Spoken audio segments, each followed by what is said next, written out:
आज है 16 अक्टूबर 2020 और हमारा आज का ऑडियो है करंट अफेयर्स के लेटेस्ट क्वेश्चन आंसर्स से रिलेटेड।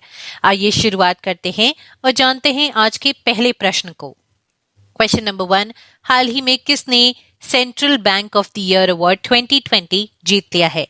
सही जवाब है बैंक ऑफ घाना ने। बैंक ऑफ घाना ने central bank of the year award 2020 जीत लिया है। इसके अलावा mark Carney bank of England के गवर्नर ने central bank of the year award 2020 में गवर्नर ऑफ द ईयर जीता है। सेंट्रल बैंकिंग अवार्ड्स केंद्रीय बैंकिंग समुदाय में एक्सीलेंस उत्कृष्टता को पहचानने के लिए हर साल आयोजित किए जाते हैं। ये पुरस्कार का 7वां संस्करण था और इस समारोह को वर्चुअली आयोजित किया गया था।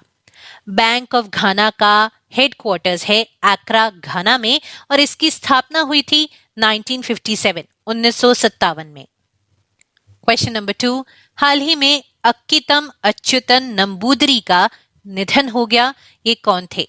सही जवाब है ये मलयालम के प्रसिद्ध कवि थे। 15 अक्टूबर 2020 को मलयालम के प्रसिद्ध कवि और ज्ञानपीठ पुरस्कार विजेता अक्कीतम अच्युतन नंबूदरी का 94 वर्ष की उम्र में 94 इयर्स की उम्र में निधन हो गया। इन्होंने अपने करियर में 47 किताबें लिखी थी, जिसमें कविता, नाटक, लघु कहानी, निबंध और अनुवाद आदि शामिल थे। लिसनर्स को बता दें कि ये एकमात्र जीवित कवि थे जिन्हें मलयालम का महाकवि कहा जाता था।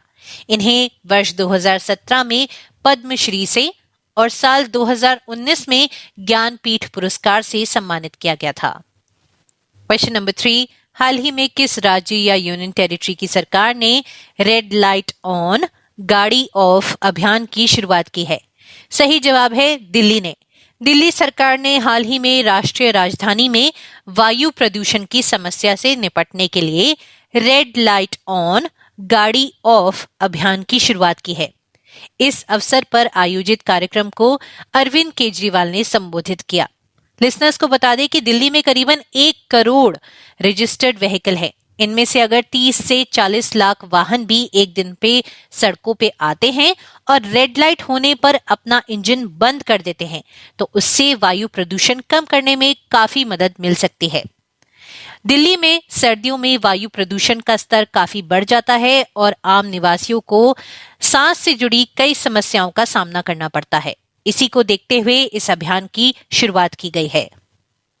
क्वेश्चन नंबर 4, FAO खाद्य और कृषि संगठन की 75वीं वर्षगांठ के मौके पर प्रधानमंत्री मोदी कितने रुपए का स्मारक सिक्का जारी करेंगे? सही जवाब है 75 रुपए का। प्रधानमंत्री नरेंद्र मोदी 16 अक्टूबर 2020 को खाद्य और कृषि संगठन FAO की 75वीं एनिवर्सरी के अवसर पर 75 मूल्य वर्ग के स्मारक सिक्के को जारी करेंगे। इसके साथ ही प्रधानमंत्री 8 फसलों की 17 किस्मों को राष्ट्र को समर्पित करेंगे। इन्हें हाल ही में विकसित किया गया है। 2016 को अंतर्राष्ट्रीय दलहन वर्ष और 2023 को अंतर्राष्ट्रीय बाजरा वर्ष के रूप में घोषित करने के भारत के प्रस्तावों को भी FAO द्वारा समर्थन दिया गया है। क्वेश्चन नंबर 5, हाल ही में किस राज्य सरकार के द्वारा Sujal drink for tap mission योजना का उद्घाटन किया गया है? सही जवाब है उड़ीसा सरकार के द्वारा। उड़ीसा के मुख्यमंत्री नवीन पटनायक ने राज्य के सभी शहरी क्षेत्रों में गुणवत्ता वाले पेयजल यानी कि क्वालिटी ड्रिंकिंग वाटर की 24 घंटे आपूर्ति के लिए Sujal drink for tap mission योजना का हाल ही में उद्घाटन किया। राज्य ने मार्च 2022 तक राज्य के सभी शहरी क्षेत्रों में पानी के पाइप कनेक्शन उपलब्ध कराने का लक्ष्य निर्धारित किया है। इस योजना के लिए 1300 करोड़ रुपए 1300 करोड़ रुपए निर्धारित किए गए हैं। क्वेश्चन नंबर 6, हाल ही में किस देश को UNHRC United Nations human rights commission का 5वीं बार सदस्य चुना गया है? सही जवाब है पाकिस्तान को। पाकिस्तान को UNHRC का 5वीं बार सदस्य चुना गया है। पाकिस्तान के विदेश कार्यालय ने बताया कि संयुक्त राष्ट्र के सर्वोच्च मानवाधिकार निकाय के लिए एशिया प्रशांत क्षेत्र की 4 सीटों पर 5 उम्मीदवारों में से पाकिस्तान को सबसे ज्यादा मत मिले। संयुक्त राष्ट्र महासभा में गुप्त मतदान में पाकिस्तान को 169 वोट्स मिले। पाकिस्तान के बाद उज्बेकिस्तान को 164 वोट्स मिले, नेपाल को 150, चाइना को 139 वोट्स मिले। 193 संसदीय महासभा में सऊदी अरब को सिर्फ 90 वोट मिल पाए और इस तरह वो इस दौर से बाहर हो गया। क्वेश्चन नंबर 7, हाल ही में शोभा नायडू का निधन हो गया, ये कौन थी? सही जवाब है ये बहुत ही फेमस डांसर थी। प्रसिद्ध कुचिपुड़ी नृत्यांगना शोभा नायडू का हाल ही में निधन हो गया। इन्होंने कई बार सत्यभामा, देवदेवी, पद्मावती, मोहिनी, साईं बाबा और देवी पार्वती जैसी विभिन्न भूमिकाओं को चित्रित किया था अपने नृत्य के द्वारा और बड़ी प्रशंसा हासिल की थी।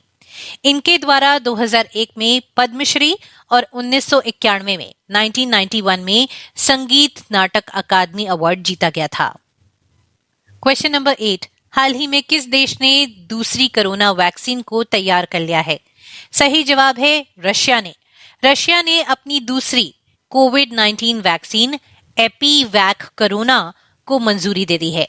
एपीवैक कोरोना को ये मंजूरी प्रारंभिक चरण के अध्ययन के बाद मिली है।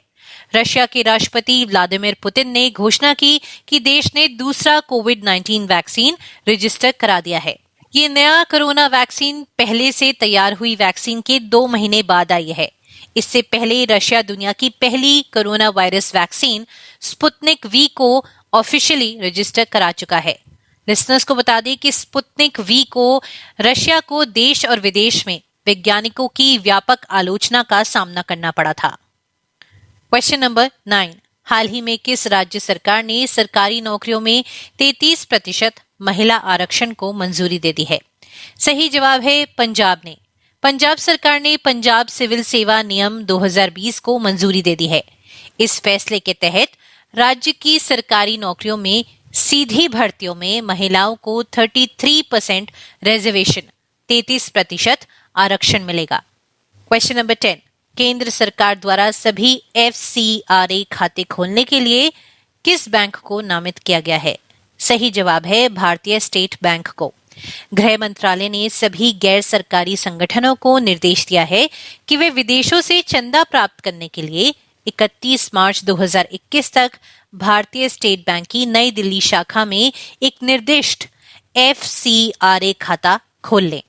1 अप्रैल 2021 से FCRA के तहत रजिस्टर्ड गैर सरकारी संगठन किसी अन्य बैंक में कोई विदेशी दान प्राप्त नहीं कर सकेंगे।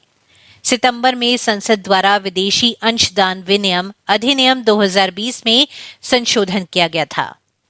अब आते हैं हम क्वेश्चन ऑफ द डे पे। तो 16 अक्टूबर 2020 को शंघाई सहयोग संगठन SCO के कानून और न्याय मंत्रियों की 7वीं बैठक की मेजबानी किस देश के द्वारा की जाएगी? आपके ऑप्शंस हैं भारत के द्वारा, चाइना के द्वारा या फिर पाकिस्तान के द्वारा। प्रश्न का जवाब जरूर दे। ऑडियो अच्छा लगता है तो इसे शेयर जरूर करिएगा।